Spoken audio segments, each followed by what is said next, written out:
IB Nation, welcome back to another edition of the Irish Breakdown Podcast. It is Tuesday of game week, and that means it is time to rock and roll. Diving into this breakdown of Notre Dame versus Texas A&M, that's Trevor Trowbridge, a new staff writer at Irish Breakdown. I'm Brian Driscoll. And Trevor, we are going to take a deep dive into the Texas A&M Aggies today and this matchup with Notre Dame from a lot of different points of view. We'll begin the show with the what's at stake for Notre Dame, and then you and I on Thursday will go over our keys to victory in the game, and then we'll make our predictions for Notre Dame, Texas A&M. Saturday, you're going to be on the postgame show on Saturday? Sure will. And then Sunday, Trevor's life will never be the same because he is going to get married on Sunday. So it's a very, very big week for Trevor. I'm not sure which day is bigger. In case your fiance is listening, Sunday's definitely more important, but Saturday is a very close second. Big game for Notre Dame, Trevor. And, man, we've been waiting all off season. That's one of the nice things about having a big game in the openers. You have something to look forward to all off season. You know, we're not looking forward to Navy or Tennessee State. It's right away Texas A&M, which means we are going to start to learn a lot about Notre Dame from the get-go. I'm excited about this game, man. So am I. I can't echo it enough. I feel like, you know, when you're a little kid and you're growing up and it's the week of Christmas, it's like December 22nd. That's where I'm at right now. Big week. Very excited for the wedding on Sunday. Luckily for me, it didn't turn into a big fight, but I told her last night I'm more nervous for the game because I know what the outcome of the wedding is going to be. Right. Fingers crossed. Control the controllables, man. Control 100%. The controllables. Yep, 100%. Absolutely. Well, we're excited for you, and you know, going to be a little different. So, you know, you're a guy. You don't have to change your last name or anything like that, so that'll work out for you. But you know, this game, Trevor, is a big one for Notre Dame. Reminder: tomorrow I'll do the midweek rundown. Thursday, keys to victory predictions. Friday, I'll have a special show. Saturday, post game show. Trevor will go live with Vince, Ryan, and Sean after the game, and immediately dive into what they see from that game. And then Monday, we'll have our Upon Further Review show breaking the game down, because Sunday, I'll be traveling all day Sunday, heading home from Texas, and I'm heading down to Texas on Friday. So very, very excited about that. Going to be a very, very, very fun week, and I have a feeling this week is going to fly by. But today, right now, it's Notre Dame versus Texas A&M preview. Let's get after it. So part one of today's show, Trevor, we're going to look at what's at stake for this game, because the matchup is important, and we'll spend plenty of time on the matchup. But this is a magnitude game for me, and not so much from the standpoint of I think this Texas A&M team is on the same level as Georgia or Ohio State, and I don't mean any disrespect by saying that they're not. Just like Notre Dame is not on the level of those teams either, because you have to prove that and get those wins with some consistency. You know, A&M has a win over Alabama recently, just like Notre Dame's got a couple wins over Clemson. They've played those other teams tough. They're not on that level. So this isn't a beat A&M and now everyone's going to fear you like Georgia's going to fear you and Bama's going to fear you. But it doesn't mean that there's not some big statements to be made regardless. And you just look at the Notre Dame fan base and how many Notre Dame fans think they're going to lose this game, think that this is the kind of game that Notre Dame has struggled with in the past, which I think is very debatable if this constitutes the same as the Clemsons and the Ohio States and the Georgias, but that's a different conversation for a different day. But the reality is, as you look nationally, I'm watching national shows and I'm seeing very few people pick Notre Dame. I'm seeing Notre Dame fans that think this is going to be some hard game. And there's a lot of different reasons for it. A&M's an SEC team. They're a Southern team. Notre Dame's, you know, has often not played well in big games, all these different type of things. This is an opportunity to some degree, for Notre Dame to earn a statement win and say, hey, look, what you think we were, we are no longer. And this doesn't end all that conversation, but it certainly quiet some of it to a degree, at least outside of SEC country. It takes Notre Dame a step in the right direction.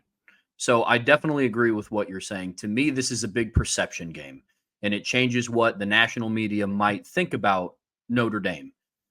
I think a lot of times people will look at a program for who they've had and iconic players that they've had in the past. I'm sure along with a lot of other people in the chat across the country, you hear Texas A&M, you think of Johnny Manziel. You hear Texas A&M, might think of Jimbo Fisher. And you have these marquee guys that come in and try to change the trajectory of a program. Compound that with them being in the SEC, and you compound that with, they're playing Alabama year in and year out. They're down south playing that kind of ball. And whatever the narrative has been against Notre Dame over the last couple of years of Notre Dame doesn't win those big games. I think that the name Texas A&M is carrying more weight than the actual strength of the opponent. Again, no disrespect to Texas A&M. I love Mike Elko, love what he did at Duke. I think he's going to do the same things with Texas A&M and turn them around, which I know we'll dive into later. But to me, this is a changing of the perception of Notre Dame football. Yes. I think the part that you hit on, and again, this is going to come across like we're downplaying A&M, but it's really not. It's about putting into proper context what this game means. And this is a big game for Notre Dame. But it also is more of a perception win than it is a win that's a giant needle mover. And you said it, this is a step in the right direction. This is not the same as beating Bama and beating Georgia. That still has to come. But I do think this kind of game can put a dent into the perception that you have, or it can solidify the negative perception that people have of you if you don't win. Because you can't be talking about Georgia and Bama and Ohio State if you can't beat Texas A&M. Right? It's like you got to do this. Like I've said in the past, like you want to be considered the top program in the country, you got to be at least the top program in your region. And right now they're not. They were second, now they're third. They were second behind Ohio State, now they're third because Michigan passed them up last year when they won a national championship. And so that's where Notre Dame is. That's the opportunity. Is it's gonna sting one direction or another.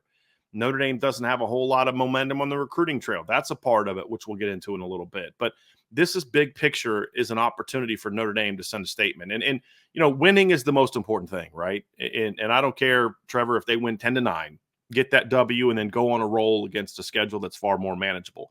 The second part of it is like, okay, if you can win and look good doing so, even in a competitive game, like there's a way to win ugly and then there's a way to win well, even if it's a competitive game, because it's two really good football teams going back and forth. So I think getting that statement win is a big first step. And I think the other thing too is these openers are pivotal moments for a football team, Trevor, because that 2022 Notre Dame football team went into that season with a lot of confidence. And I felt they played Ohio State very hard. They battled Ohio State for 4 quarters, but they just weren't good enough to beat Ohio State. And so what that then happens is now you're kind of shook. You put all this emphasis all offseason on this one game, and then you lose it, and it can be hard to recover from that game. And we haven't talked enough about that. That is partly why they lost to Marshall that next week, is because of that letdown from that moment. And so you've got an opportunity here to have that happen again, or to be that giant final confidence booster. And if you look at all the great Notre Dame teams in the past, they had that big win that kind of vaulted them into that level of success. I mean, you look at 1988, they had a couple of those wins. Obviously, you beat Michigan in the opener. That was your second win over Michigan in a row. But then that Miami game on October 15th was the game that really vaulted Notre Dame into sort of that echelon of, hey, we know we can beat anybody. So when they went to play USC at the end of the year, that was no problem. I mean, it's like USC, shoot, I'm not worried about USC. We beat Miami. And then you've seen it again in other years too. I mean, 1993, we saw a similar situation where you have that big win that can kind of vault you into a stratosphere that maybe you thought you could be good, but then that kind of win really makes you believe. And in 1993, Notre Dame goes on the road and beats number 3 Michigan, that year. Well, Notre Dame had some issues with Michigan in the previous years. They tied the year before. Michigan beat them by 10 the year before that. And so 1993, you go on the road and play them in a place where they beat you by 10 2 years before. Desmond Howard has his Heisman moment against Notre Dame and all that. You beat them in that game, and all of a sudden that Notre Dame team had a ton of confidence, and that's what propelled them to then being able to beat Florida State down the road. 2012 is another example. You go out there and that team, in 2012, Notre Dame had some good moments in 2012, but I don't know that they looked like world beaters at the beginning of that season. Obviously, the Navy game was impressive, but then, you barely beat Purdue in week 2. You go on the road and beat Michigan State that week 3. They ended up not being a very good team. You beat Michigan in week 4. They weren't very good. Very ugly win. You had a great win over Miami, a blowout win over Miami. They weren't that good. That Stanford game is what changed that football team. By beating Stanford, you now felt we can beat anybody, because if you remember, Stanford had dominated Notre Dame the 3 previous years. Mm-hmm. And you need that kind of win. 2018, beating Michigan in the opener. Once they beat that team was just like, we're not losing anybody. Like, this is it. And I feel like this game can have that mentally and emotionally for this Notre Dame football team, where you go on the road, you beat that perceived team, because you and I could spend all day talking about, well, they're not this or not that. But in the eyes of the Notre Dame players, this is Texas A&M, man. This is SEC football. We're going to go down there and we're going to show what we are. And if you can get that win, now all of a sudden you're like, bring on anybody at this point in time. And that's another big point of what's at stake in this game, Trevor. Or you lose the game, and now are we really as good as we thought we were? Are we really that kind of team? That's human nature, and that's another big part of this football game. A lot of times players will evaluate themselves the same ways that we do. So much like us sitting back and talking about how we're ready to watch them play, we're done with the speculation, we're ready. Marcus Freeman said yesterday that he feels like you spend 300 days preparing for 12 guaranteed opportunities.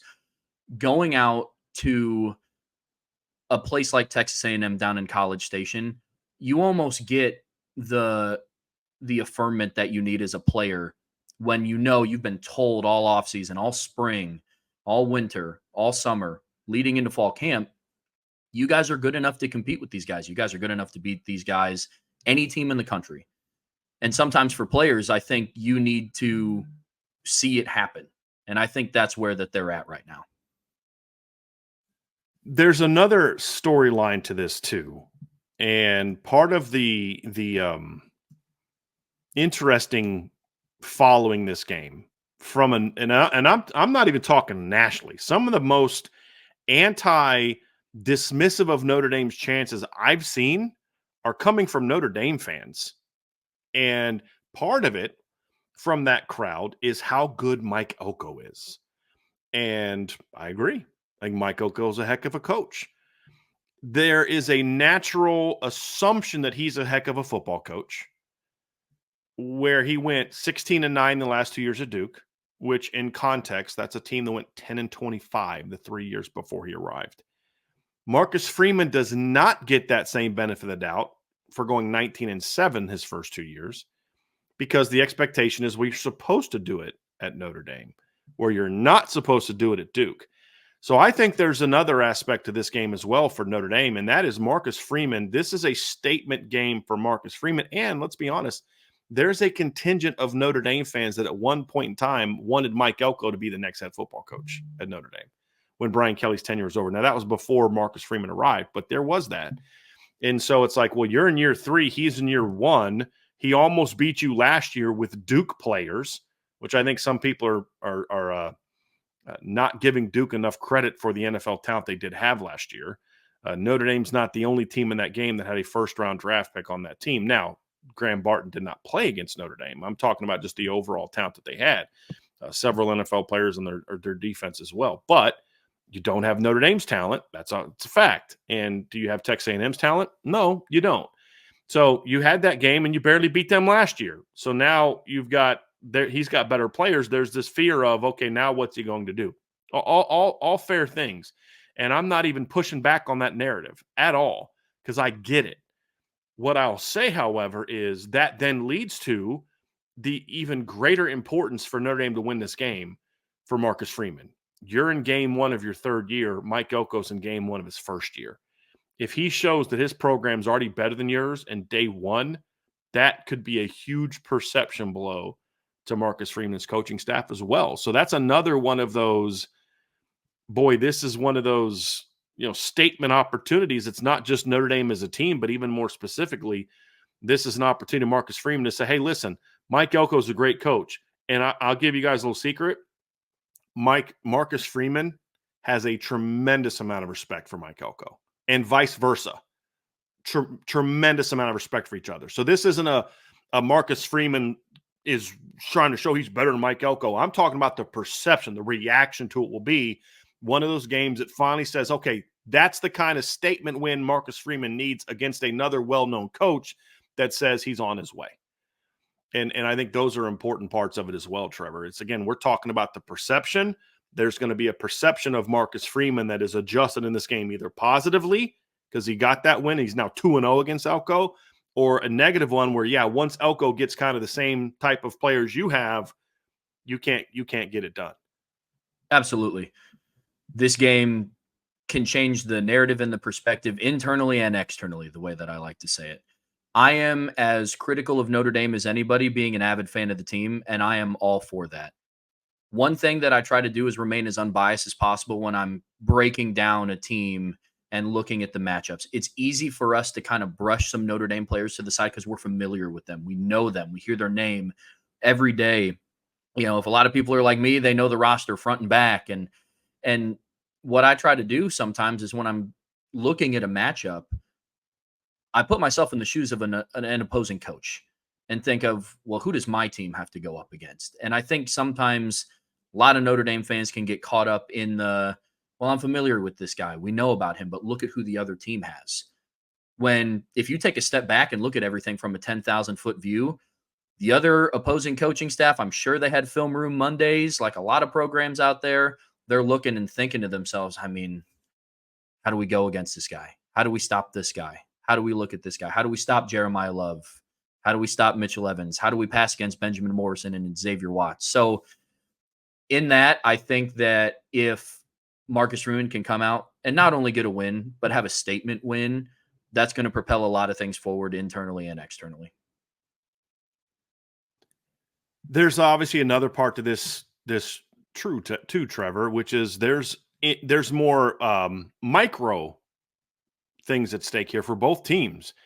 For Texas A&M, this is the kind of win, if you can get this type of non-conference win, a 10-2 regular season may be enough to vault you into the college football playoff. And when you look at Texas A&M's record, when you look at Texas A&M's schedule, I think if they can beat Notre Dame, they have a shot to be a 10-2 football team. You look at the rest of their slate, they've got Florida coming up in 2 weeks. I have to think if they're good enough to beat Notre Dame, they'll beat Florida in 2 weeks. You have Arkansas on a neutral field. That's a rivalry game. You get Missouri at home. You're at Mississippi State. You get LSU at home. You're at South Carolina, home against New Mexico State, at Auburn, home against Texas.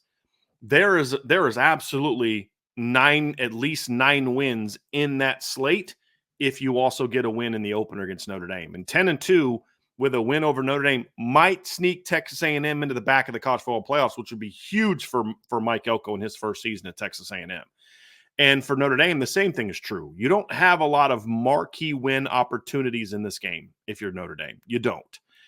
But this is one. This is one of those marquee games where you can make a statement win. Even if A&M doesn't play quite as well, the perception of what this game means will still be in a lot of people's minds about how this game turns out. Because there's a lot of people that would say, well, Brian Kelly never won, a game like this. And I'm like, well, he did beat a number 3 Michigan State team in 2013. Well, no, he didn't. They were unranked. Because the perception is a lot of times built on where a team was when you played. And Michigan State in 2013 was unranked when Notre Dame beat them. Well, that's the only loss they had all year, and they finished number 3 in the polls. They were more of that team than they were an unranked team, because rankings early in the season don't really tell you a whole lot about a football team. But the perception is still there. And that's one of those things where this can be a statement win for Notre Dame as they look to build a resume. Look, if they're 12-0, they're in, and they're a 5 or 6 seed at worst. I don't see them falling below a 6 seed. And we had a question the other day in the mailbag, is there a scenario where the loser of the Big Ten or SEC, both of them are undefeated and they end up – that could happen. It's highly unlikely this year because of how many of those top teams play each other.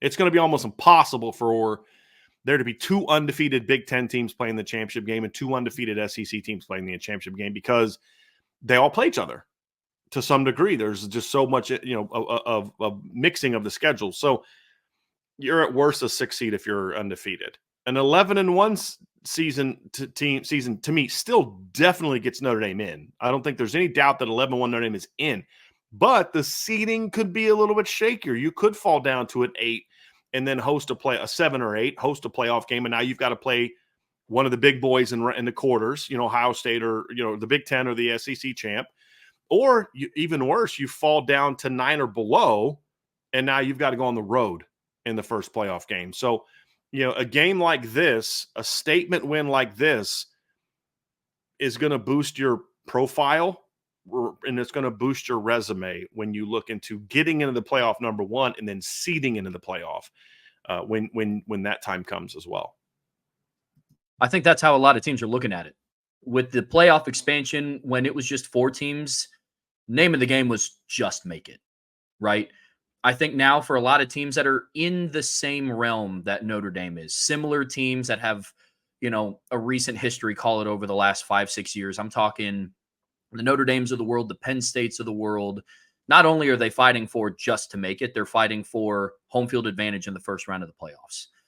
Based on how the bracket breaks down, there's a coveted spot for that 5th seed because things kind of just start to work out in your favor throughout the playoffs, But I do think that with Notre Dame and the level of experience that they have coming back, with this game, like I said before, it's a step in the right direction.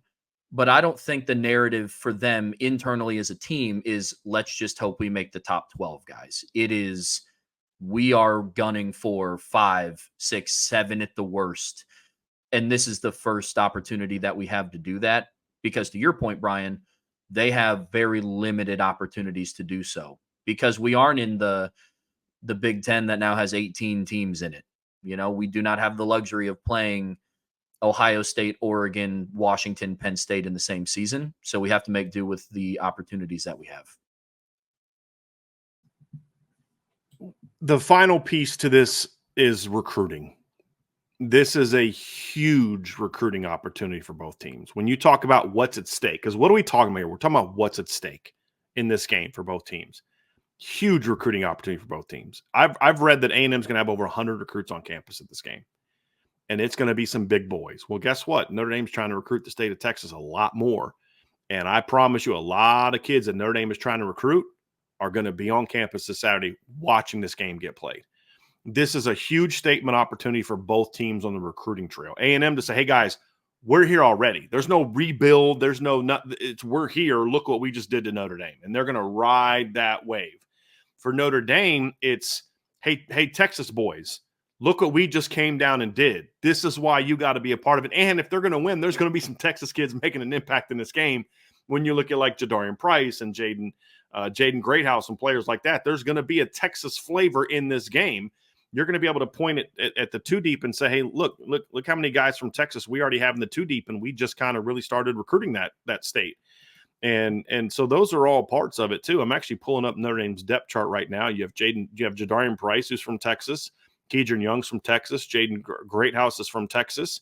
On the offensive side of the ball, you've got Leonard Morris from Texas. On the defensive side of the ball, he's already in the 2 deep. So you've made an impact in that state in the last couple of years, and now they're going to say, hey, look, this is why. Look what you can do. Come be a part of what we're trying to do here.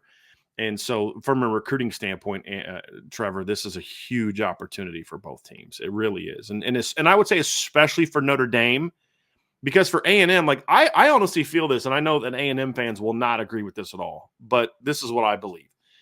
A hard-fought 4-quarter last-minute loss to Notre Dame is a moral victory that A&M can use on the recruiting trail. Hey, look, we battled Notre Dame. They're in year 3. They're a top 10 team. We're just not there yet. That's why we need you.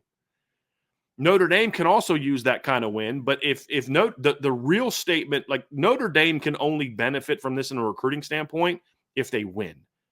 A&M just needs a competitive game where they look like they're almost there. Notre Dame needs a win. You lose this game, it's a big black eye on the recruiting trail, in my opinion, especially in the state of Texas. You win this game, and it could continue to open up the doors that the staff has already opened up. That's another part of this that I think is very important and very important to look at. When you look at it from Notre Dame, really trying to make a splash in recruiting the state of Texas. There's more of a narrative you can spin if you're Texas A&M. If you lose this game to the 7th ranked team in the country, you can say, hey, look, this is why we need you. This is where you would fit in. This is what you can come be a part of. Because regardless of the outcome of the game for Texas A&M, you can sit there and say, look who's here from 9 a.m. to noon. College game day was parked right outside. Night environment, sold out crowd. This could be you. And for Notre Dame, the narrative is more of a win is good. I agree. Obviously, win is great. But if you eke out kind of that 13-10 win, it's going to be a little bit harder to sell against Texas A&M saying, hey, you're the person that we need to put us over the top, versus Notre Dame saying, see, we won, come play for us. So I think more of a statement win will come and say, hey, listen, I know what the narrative is down south here in SEC country. I understand that this is where all the top recruits want to go to play SEC ball and play down in Texas. We're building something special up north, and you could contribute to the next national championship that we're bringing in,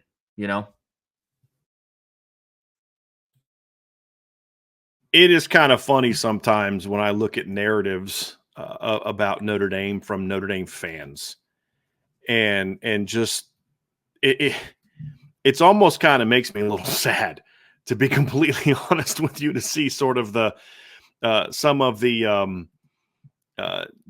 discussion about who Notre Dame is, and the first one, the most recent one I'm kind of laughing at, is somebody said, what are the odds Notre Dame goes 3-0 in the first series? Y'all know we love to do that. And I'm like, you do realize Notre Dame has scored on their first drive in each of the last 3 openers, right? Like, they scored, and 2 of them were touchdowns. They scored a touchdown against Navy last year, field goal against Ohio State 2 years ago, touchdown against Duke, or I mean, not Duke, Florida State in 2021. They did not score against Duke in 2020, and that was pre-Mike Elko, by the way. But I'm pretty sure, and I'm pretty sure in 2019, they also scored a touchdown on their opening drive. If I remember correctly, I thought Jafar Armstrong actually rushed it in. Jameer Smith rushed it in. So Notre Dame also scored a touchdown on their opening drive in 2019. They scored a touchdown on their opening drive in 2018. They scored a touchdown on their opening drive in 2017. And they scored a touchdown on their opening drive in 2016. I mean, so guys, no, that's not what normally Notre Dame does, right? Like, but we've created that narrative of negativity that it's just, guys, come on, right? Come on. So, but again, that's the perception, because Trevor, if I could tell how many times I've seen from Notre Dame fans in this chat, this very chat, about how Notre Dame doesn't win games like this, I want to pull my hair out. I'm like, you know how many 10-win seasons Texas A&M has had in the last 20 years? It's a little trivia question for you. Do you know how many they've had in the last 20 years? How many 10-win seasons Texas A&M has had in the last 20 years? 6. 1. 1 with Johnny Manziel. I was surprised by that too, Trevor. I would have guessed like 5 or 6 as well. 1. But yet this is the type of team that Notre Dame doesn't normally beat. Yes, this is exactly the type of team Notre Dame normally doesn't beat. But the reason they're considered different from a team like North Carolina, who was a 9-win team 2 years ago playing the ACC title game, an NC State team that won 9 games last year and was ranked in the top 25 half the season, and I believe is ranked almost right where A&M is going into this season. It's simple. ACC, SEC. That's it. That's it. But that's part of the narrative. I mean, and that's a factual narrative. Even Notre Dame fans are falling for that. So if you lose this game, it feeds that narrative big time. It feeds it. See, they can't play with that league. But if you win this game, at least put somewhat of a knock into that narrative, which I don't think is, like, if you look at Notre Dame's record against the SEC and you take out Georgia and Bama, they've pretty much kind of whooped the SEC in the last 10, 15 years. I mean, they beat LSU twice. Like, they beat Vanderbilt. Okay, whoop-de-doo. They haven't played. They beat South Carolina in a bowl game 2 years ago. Like, they've actually done pretty well against the SEC outside of those top 2. Well, guess who else has struggled against Bama and Georgia? Everyone except Clemson, right? Like, I mean, that's like the only team that's done that. But again, that feeds the narrative. And if you want to end the narrative, start winning games that people perceive. It's a perception thing. I believe A&M is on the same level of as NC State and North Carolina. Now, that's going to be gone soon. It's not going to take Mike Coco very long at all to pass teams like that. It's not. But the perception is that they're above those teams. And so when you go on the road and beat NC State by 21, it's like, yeah, okay, of course you did. It's NC State. You do that to Texas A&M, who I think is a comparable program, completely different narrative. And that just adds to what's at stake here. And it's both ways. If you win, it sends them a message. If you lose, it's here we go again, same old Notre Dame.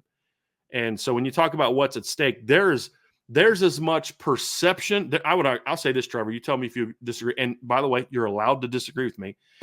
I think there's even more at stake perception-wise for Notre Dame than there is practically speaking from a resume standpoint. Here's what I mean by that. If Notre Dame loses this game and runs the table, they're in the college football playoff. Their resume is going to be fine.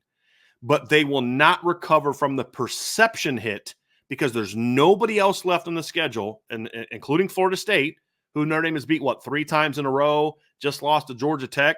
That perception's out the window. You beat USC at the end of the year. So what? They will have had a couple losses. You've beaten USC X amount of times. This is the only win on the schedule, in my opinion, or the only game on the schedule that changes the narrative about Notre Dame, even more so than what it could do for your resume. Will be fine if you run the table. Resume will be fine. The perception hit will not recover until you have to you're going to have to win some postseason games against teams from this league or the big boys in the Big Ten, Ohio State, Oregon, Michigan, Penn State, for you to be able to recover from the perception hit. I think that is absolutely on the table for Notre Dame because I mean, you tell me what's the game that Notre Dame could win the rest of the table that changes the perception that they don't win games like this? None outside of this one. I am, and I know I'm at the liberty to disagree with you. I won't on this topic because I'm pretty I'm pretty aligned with you here, man. And the reason why I say that, there will be some maybe perception internal, like, we play Louisville, it'll be nice to beat them. But national media is not going to look at that and say, hey guys, this Notre Dame program's legit. They just beat Jeff Brom in Louisville. I'm with you with Florida State. The perception of them, unfortunately, has already changed after week 1. You and I have talked about before, despite the fact that we think that Georgia Tech is going to be a pretty darn good football team this year, when you're unranked and you beat the number 10 team in the country, unfortunately for Florida State, you're just going to get looked at under a different light for the rest of the year, regardless of what you do. Even if, and I don't think that this will happen, even if they come into South Bend and beat Notre Dame on November 9th, the thing that's going to be lingering over their head is, yeah, but you remember what happened in Ireland in week 0. So I do agree with you. I look at this game the same way that I look at the LSU Texas game from 2019. It's kind of a deep cut, and no, I'm not comparing this Notre Dame team to that Joe Burrow LSU team. But if you remember, early in the season, LSU played Texas at Texas, and it was a top 10 matchup. I think Texas was ranked 9th. I think LSU was ranked 6th. And that was the game that they were like, okay, LSU's here to play. They are legitimate. They might win it all this year because they look great doing it. And they ended the year, Texas did, going 8-5. They were 5-4 in their conference in the Big 12. So to your point, I think that this game will do significantly more for Notre Dame from a perceptual standpoint than it will applicably. Because if Notre Dame runs the table and wins 11 straight, including a probable ranked win over Florida State, assuming that they can keep their head above water up until November 9th, and beating USC and beating Louisville, who knows what's going to happen with Georgia Tech down the road. I think that it would damage Notre Dame's perception more if they lost this game, opposed to how it would happen applicably. I want to answer a question that's being raised in the chat here real quick, Trevor, but this mantra about Notre Dame always going 3 and out to start games, again, is just very easy to disprove. Notre Dame scored first on, I believe, 8 games last year, scored on their opening drive. They went 3 and out twice. One of them was a 3 and out fumble. It wasn't even a punt. They went 3 and out punt once last year. Once. They had some turnovers, but this again, this is the narrative that gets created amongst, again, Notre Dame. This isn't even a Texas A&M fan jumping into the chat. This is a Notre Dame fan that's jumping into it and making an emotional argument that has zero basis in fact. Why? Because it's the perception of Notre Dame. And that's why games like this are so important, Trevor, is you've got to change the narrative. You want to change the narrative, go down there and win this football game. And I don't care if they go 3-0 in the first series or not, is win the football game. That's all I care about. And that's what's at stake. It's at stake perception-wise, recruiting-wise, and then, of course, resume-wise. That's what Notre Dame has at stake for this game. And we'll get into part 2 here in a second. We're going to talk a little bit about recruiting because, again, it's a perception thing that I think is very interesting, Trevor, that sometimes I can even fall for some of those things and some of those narratives. But when you study the rosters, it tells you a little bit of a different story. So we'll dive into that next. But before we do, folks, hit that like button, hit the subscribe button, hit the notification bell, share this podcast, give us a 5-star review. If you've not done so, sign up for the message board at boards.oursbreakdown.com. You're definitely going to want to check that out. We're going to have some fun stuff coming up here over the next couple weeks as we get into some breakdowns and some different aspects of it. So check that out, boards.oursbreakdown.com.